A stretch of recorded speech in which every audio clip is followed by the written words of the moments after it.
Mwaramutse neza mwese bakomeje kudukurikira ndetse n'abakomeje kubana natwe mu makuru n'ibiganiro byacu hano kuri Mutarama TV. Reka twizere ko buri wese akomeje kugira igitondo cyiza, twizere ko buri wese akomeje kugira intangiriro nziza z'iki cyumweru. Turi mu gitondo cyo kuwa mbere, turi ku itariki 14 z'ukwezi kwa karindwi umwaka wa 2025. Munyemerere turebere hamwe amakuru agezweho, amakuru akomeje kugenda avugwa muri kino gitondo. Hanyuma mwanze mumbwire mumeze mute, mwaramutse mute, twizere ko mwaramutse neza. Twifurije kandi rwose kuramukana n'amahoro y'Imana ndetse twifurije guhaha mu karonka. Hanyuma munyemerere mbabwire yuko hano muri Kivu y'Amajyepfo ingabo z'u Burundi zimaze gutangaza neza ko zamaze kumenya amakuru aremereye cyane, amakuru avuga yuko hari izindi modoka zitwaye abasirikare bo ku ruhande rwa M batangiye kwinjira mu mujyi wa Bukavu mu rwego rwo kugira ngo bakomeze gufatanya mu bikorwa bigendanye no guhangana ndetse no kugerageza gufata uyu mujyi wa Uvira nk'uko bikomeje kugenda by'umwihariko bigaragara. Amakuru akomeje kugenda tugeraho kandi rwose tunakesha video ikomeje kugenda ishyirwa ahagaragara ku mbuga nkoranyambaga canke ku mbuga ngurukana bumenyi, yerekana uburyo aba basirikare bo muri uyu mutwe bakomeje kugenda binjira muri Uvira. Ubona yuko bari mu majipe ya gisirikare, amwe afite ubushobozi bwo kuba ariho imbunda hejuru, abandi bari inyuma. Ubona yuko abasirikare bakomeje kugenda bisukiranya. Icyakora ingabo z'u Burundi zikomeze gushimangira ko nta kintu na gito gishobora kuza gutuma n'ubundi bava mu birindiro byabo, kuko icyabazanye ari ukugara amahoro ndetse n'ituze ndetse no kugerageza gushaka uburyo rero abaturage bahunze bagaruka mu byabo. Ingabo z'u Burundi zongeye gushimangira ndetse no gutanga ubutumwa yuko uko byagenda kose n'ubundi zikomeje guhagarara neza, ndetse zikaba zikomeje no gushimira abayobozi bazo uburyo bakomeje kugenda bazitaho mu buryo bwo kuzihereza amafaranga ndetse n'ibikoresho bya gisirikare ndetse n'ibindi byose byankenerwa. Bivugwa yuko kandi mu gihe kizaza urugamba rushobora kuba rwamera neza, ndetse urugamba rushobora kuzatuma uyu mutwe utakaza ibindi bice byose bari bamaze igihe bafite. Hanyuma muri aya makuru ndanakubwira yuko by'umwihariko haba haravumbuwe amakuru avuga yuko witwa Cardinal Abongo, uyu ni umwe mu bakardinali bakomeje kugenda bamaganira kure ibikorwa bya Perezida Félix Antoine Tshisekedi Tshilombo, ngo rwose uyu mugabo haba haravumbuwe amakuru y'ibanga yuko yabakorana n'inyeshyamba zo ku ruhande rwa M23 nkuko bikomeje kugenda bigaragara. Uyu mugabo kandi uherutse kumvikana anenga amasezerano y'amahoro yasinywe hagati y'u Rwanda ndetse na Repubulika Demokarasi ya Kongo. Bivuga yuko rwose haba haravumbuwe amakuru ubwo hifashishwaga ikoranabuhanga, by'umwihariko hakaza gutahura ama message ngo yaba yandikirana n'uyu mutwe nkuko biri mu byakomeje kugenda bisirikira no ku mbuga nkoranyambaga. Ni amakuru tutarabasha kugenzura neza mu buryo bwuzuye 100%, ariko kandi ni amakuru yamaze kugenda ashyirwa ahagaragara. Byaba byagenze bite, byaba bihagaze bite, nyemera ntujye kure, yose tuyanyuramo muri kino gitondo. Reka nongere ngusuhuze rero, wifurize kuramuka neza wowe ko uratwumviriza cyangwa uri kuradukurikira uherereye mu Burundi, uherereye Gitega, uherereye i Bujumbura mu gisagara cya Bujumbura, uherereye mu bindi bice bimwe na bimwe bigiye bitandukanye. Mwese reka ndabaramutse kandi ndabifuriza agatondo keza. Hanyuma abariko baradukurikira muherereye mu bindi bice bimwe na bimwe bigiye bitandukanye, mwese mbifurije ibihe byiza. Abari cyane cyane mu bice bindi birimo nka hano mu Rwanda, muri Uganda, Tanzania, Kenya ndetse n'ahandi, bifurije ibihe byiza. Abari bwota amasi mu bihugu bya kure, namwe ndabifuriza kuramuka neza cyane. Mbibutse gukanda subscribe cyangwa se sabone kugira ngo abageze hano bwa mbere cyangwa abashitse hano bwa mbere bacaronka amakuru n'ibiganiro byacu, bashaka gupyonda ko ijya gato yarakamenyetswe kameze nk'inzogera kugira ngo ibiganiro byacu nibigeraho bajye babikumenyesha. Niba utameze neza komera kandi bihangane, nkubwire ngo uyu mwanya n'ibintu bitameze neza, reka nkubwire ngo ejo ibintu birahinduka bikaba byagenda neza cyane.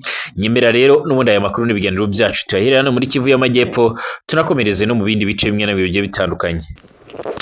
Amashusho akomeje kugenda agaragara ku mbuga nkoranyambaga yongeye kwerekana bamwe mu basirikare bo ku ruhande rwa M23 bari mu majipe ya gisirikare yesitayeho n'imbunda, ku buryo ubona yuko ari abantu bakomeje kwitegura urugamba rukomeye cyane. Ibi bigaragaye nyuma yuko bwana Patrick Muyaya asanzwe uvugira ubuyobozi cyangwa se uvugira guverinoma ya Repubulika Demokarasi ya Kongo, akaba minisitiri w'itumanaho ndetse n'itangazamakuru, ubwo aherutse gusohoka mu nama y'abaminisitiri hano i Kinshasa, yongeye gushimangira ndetse anagaragaza neza yuko hari umugambi ukomeye cyane wuko baba bashaka gufata Uvira. Ahangaha rero muri za Bukavu ngo ni hamwe mu hantu hakomeje kugenda hategurirwa urugamba rukomeye cyane. Icyakora ku rundi ruhande kubegereye ihuriro ry'ingabo za Repubulika ya Demokarasi ya Kongo nabo ntibarya umunwa mu kugaragaza ndetse no kwerekana no guhishira yuko hano muri za Uvira naho ibigendanye no gutegura urugamba kugira ngo babashe kwisubiza ibice bimwe na bimwe byiganjemo ibya Bukavu, Kamanyura ndetse na Goma naho hakomeje kugenda hategurirwa ibintu byinshi. Kugeza ubu rero ingabo z'u Burundi zirere muri Kivu y'Amajyepfo zongeye gutanga ubutumwa ndetse zimaze gusohora itangazo rikomeye cyane rivuga yuko bakomeje kwamagana ku buryo bukomeye cyane uburyo nk'uko bikomeje kugenda bigaragara uburyo ibintu bikomeje kugenda bizamba, ndetse banatanze ubutumwa avuga yuko bamaganira kure uburyo uyu mutwe ukomeje kugenda uzana abasirikare benshi muri iki gice cya Bukavu. Icyakora bavuze yuko uko barimo kubazana ariko n'ubundi badashobora kuzabasubizayo kuko ngo bamaze kubitegura mu buryo bukomeye cyane. Bongeye gushimangira yuko mu gihe cyose kishize iyo Uvira ihari nta kibazo na gito kigeze kigaragaramo, ndetse n'abagerageje kuba bayinjira bagiye bahasiga agatwe. Ahangaha bivugwa yuko rero bashobora kuza gutangiza operation zikomeye cyane mu gihe babona yuko ibintu bikomeje kugenda by'umwihariko bibasatira. Bamwe rero mu baturage baherereye muri Uvira bavuga yuko bafite ubwoba bwinshi bwo kwintambara ishobora kuba yamba mbi cyane kurenza ikindi gihe icyo ari cyo cyose, ariko kandi bongera guhumurizwa n'ingabo z'Abarundi FDNB. Bati igihe cyose twarwanya urugamba twagerageje gushaka umutekano w'abaturage, ndetse n'ikindi gihe cyose twari ku mirongo y'imbere ku rugamba twagerageje kwitwara neza. Uyu munsi rero ntabwo aribwo ibintu bishobora kuba byatunanira. Bivugwa ko kandi ku ruhande rw'ihuriro ry'ingabo za Repubulika Iharanira Demokarasi ya Kongo bimwe mu bikomeje kugenda bigaragara cyangwa se bimwe mu bikomeje kugenda bitangazwa by'umwihariko ari ibintu biteye impungenge ndetse n'amakenga nyuma y'uko uruhande rw'ihuriro ry'ingabo za Repubulika ya Demokarasi ya Kongo bamaze iminsi nabo bari gutegura urugamba rukomeye cyane, nk'uko byatangajwe n'ibitangazamakuru bikomeye cyane birimo nk'ibiro ntaramakuru by'Abongereza Reuters. Bashimangiye yuko bamaze kubona amavideo y'abacanshuro baturutse muri Black Rota bari kwinjira muri za Uvira aho hakomeje kugenda hategurwa urugamba rukomeye cyane. Ibi byose kandi birerekana ndetse bikanashimangira yuko ahangaha ashobora kuzaba urugamba rukomeye cyane, nubwo impande zombi zikomeje kwicara ku meza y'ibiganiro kugira ngo babashe kurebera hamwe uburyo rero gahunda zaba zimeze. Kugeza ubu Idoha muri Qatar rero hakomeje kugenda habera icyo twakwita nk'ibiganiro bikomeye cyane, nubwo Leta Zunze Ubumwe za Amerika zaba zifuza yuko ibi biganiro byahita birangira ndetse bigatanga umusaruro nk'uko bo babyumva.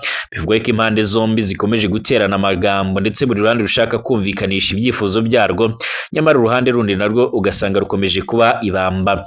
Abaturage benshi aba muri Kivu y'Amajyepfo ndetse n'iy'Amajyaruguru rero bakomeje kugira impungenge nyinshi zigendanye n'uburyo intambara ishobora kuba yakomera ndetse ishobora no kuba yakomeza gufata indi ntera nk'uko amakuru akomeje kugenda atugeraho abivuga.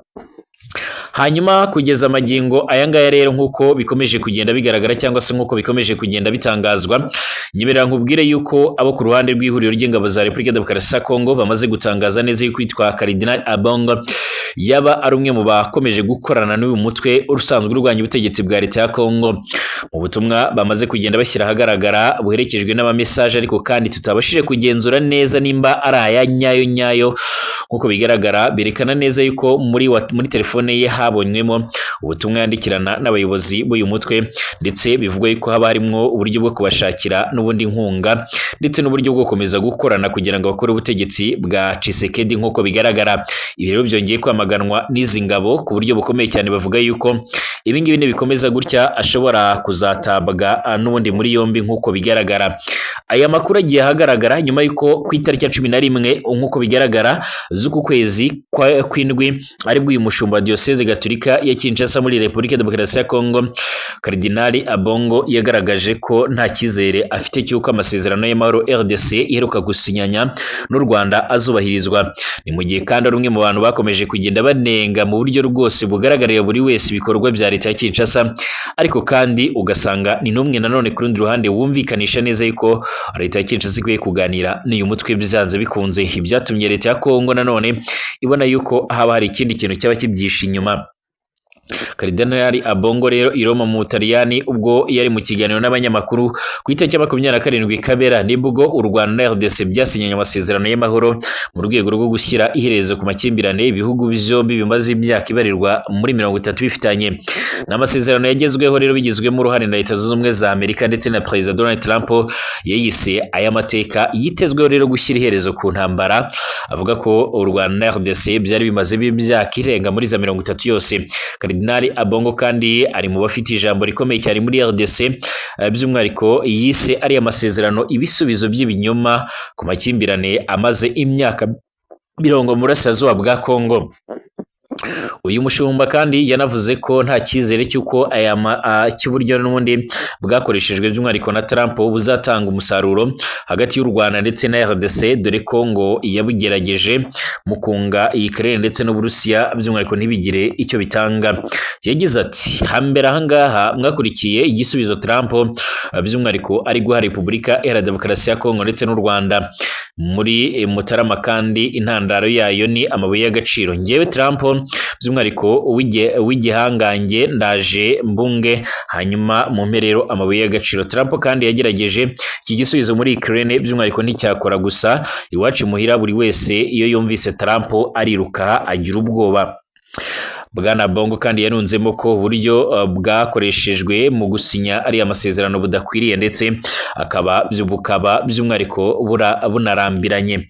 Ati icyo twavuga kuri aya masezerano nuko rero ubu buryo bw'imikorere buhagije, by'umwihariko ibisubizo by'ibinyoma birahagije, ibyemezo bifatwa by'umwihariko hatabanje gutega amatwi abugarijwe n'umutekano muke birarimbanyije ndetse biranarambiranye. Amasezerano y'amahoro kandi Ambongo yanayagaragaje nk'adafite icyizere, akubiyemo rero ingingo zitandukanye zirimo kuba RDC igomba gusenya umutwe wa FDLR ufatwa nk'umwanzi w'u Rwanda ku mutekano muke nyine umaze imyaka yarerwa muri za 30, uyu mutwe usanzwe ukorera ku butaka bwa Kongo. Aya masezerano kandi agena ko ikibazo cy'umutwe wa M23 umaze imyaka hafi 4 mu ntambara na leta ya RDC kigomba gukemurirwa i Doha muri Qatar, impande zombi zimaze igihe by'umwihariko ziganira nk'uko bigaragara. Nubwo bihagaze bitya kandi hakaba hakomeje gushakishwa uburyo intambara ishobora kuba yahagarara hano ku butaka bwa Repubulika Demokarasi ya Kongo. Ku rundi ruhande abenshi babona yuko nyamara aya masezerano ashobora kuba yazagira uruhare rukomeye cyane mu guhosha aya makimbirane. Kugeza ubu benshi bakomeje kwerekeza amaso Doha muri Qatar, nubwo umuriro ukomeje kwaka abenshi bakomeza kugenda babona yuko umwe muri bashobora kuzabihomberamo, yaba leta cyangwa se uruhande rwa M23 nk'uko bigaragara. Ariko kandi nuko nanzuye tugereka mu kanya dukomeza kurebera hamwe amakuru akomeje kugenda avugwa, harimo navuga yuko uwahoze yobora igihugu cya Nigeria yamaze kwitaba Imana. Tugereke mu kanya.